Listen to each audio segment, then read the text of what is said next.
इस्लाम जे हर गदार जे लए ही तख्त अज़ाब थियो आहे।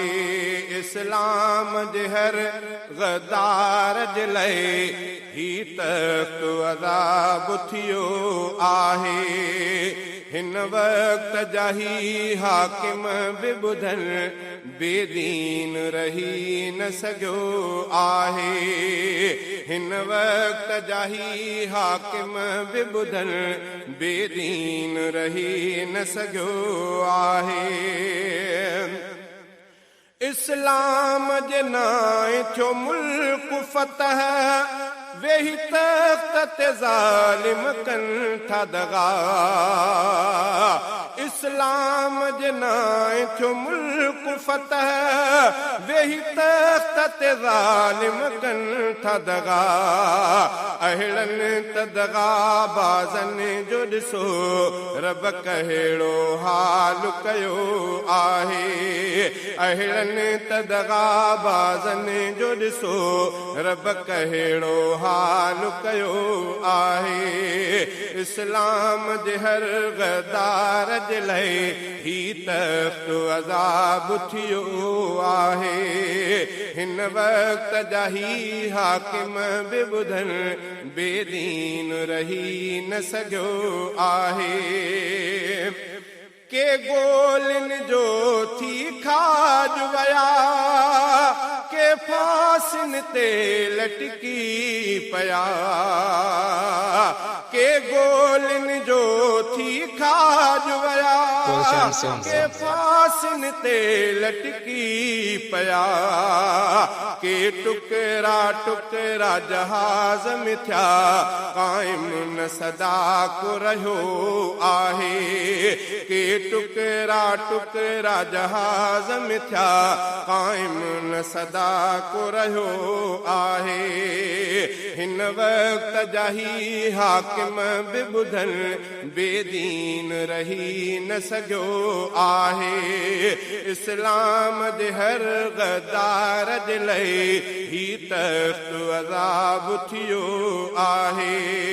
इस्लाम जे हर गदार जे लाइ ही तख्त अज़ाब थियो आहे।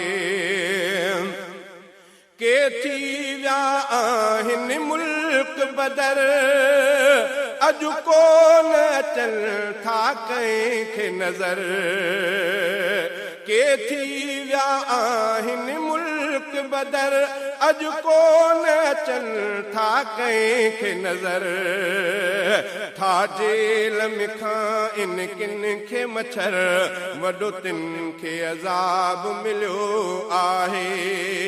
था जेल में खां इन किन खे मच्छर वॾो तिन खे अज़ाब मिलियो आहे। इस्लाम जे हर गदार जे लाइ ही तख्त अज़ाब थियो आहे। के अमेरिका जी ज़ुबान बणिया के रूस जी आहिनि जान बणिया।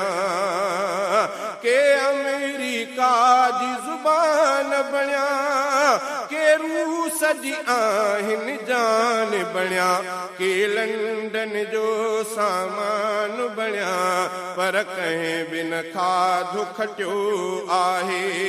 के लंडन जो सामान बणिया पर कंहिं बि न खाधो खटियो आहे।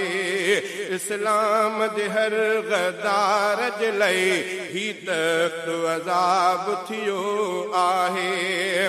अमेरिका थो उचाट करे बारूद इराक जे लाइ थो भरे। अमेरिका थो उचाट करे बारूद इराक जे लाइ थो भरे। बुछड़ो थी जे कर बुश मरे मुस्लिम सां सदाई विढ़ियो आहे।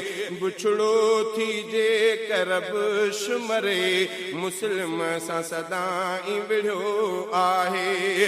इस्लाम जे हर गदार जे लाइ ही तख्त अज़ाब थियो आहे।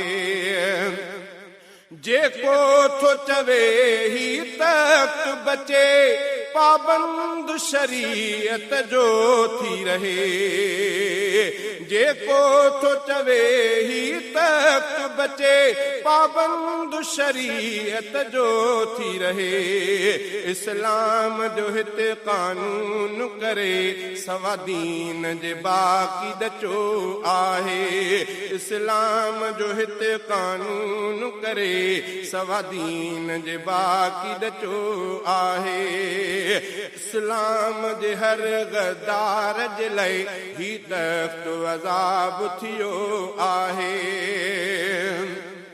शहज़ादे सची आ कहानी लिखी बेसमझ जे लाइ समझाणी लिखी शहज़ादे सची आ कहानी लिखी बेसमझ जे लाइ समझाणी लिखी इस्लाम सिवा को चारो न आ हिन हक़ जो को ॾिनो आहे इस्लाम जे हर गद्दार जे लाइ ही तख्त अज़ाब थियो